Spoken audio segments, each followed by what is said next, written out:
तर मित्रांनो, ठरलं तर मग या सिरियलमध्ये काय घडले आपण ते बघणार आहोत. खूपच निराश झालेला असतो अर्जुन, कारण कोर्टाने सांगितलेलं असतं की 1 महिन्यामध्ये तुम्हाला पुरावे सादर करावे लागेल, नाहीतर मधुभाऊंना जेल होईल.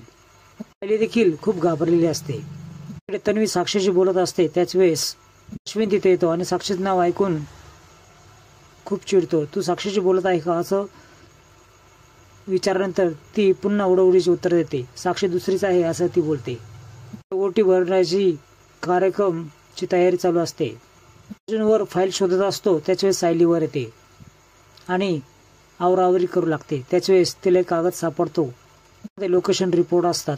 कंपनीचा लोगो तिला वेगळ्या कलरचा प्रिंट झालेला दिसतो. ती ही गोष्ट अर्जुनला सांगते आणि अर्जुनच्या देखील लक्षात येतं की स्पेलिंग देखील वेगळंच आहे. आणि सायलीच्या लक्षात येतं की हा रिपोर्ट फेक आहे, डुप्लिकेट आहे आणि तो सादर देखील कोर्टामध्ये केला आहे.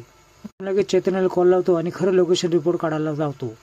प्रिया तिची शाळा करते आणि सायली आणलेले तेल अस्मिता बसणाऱ्या ठिकाणच्या आसपास टाकते, जेणेकरून अस्मिता पडेल. अस्मिता स्वतःचे आवरावर करत असते. सायली तिला मदत करते. त्याच्या वेळेस बसायला लागते. त्याच वेळेस तेलावरून पाय तिचा घसरतो आणि पडते. त्याच वेळेस सायली तिला सावरते. घाबरलेले असतात. सर्वजण सायलीला बडबड करतात. त्याच वेळेस प्रताप सायलीची बाजू घेते आणि ती असे करू शकत नाही असं बोलतो. अशा नवीन अपडेट्स बघण्यासाठी चॅनल सबस्क्राईब करा, बेल आयकॉन दाबा. व्हिडिओ पाहिल्याबद्दल धन्यवाद.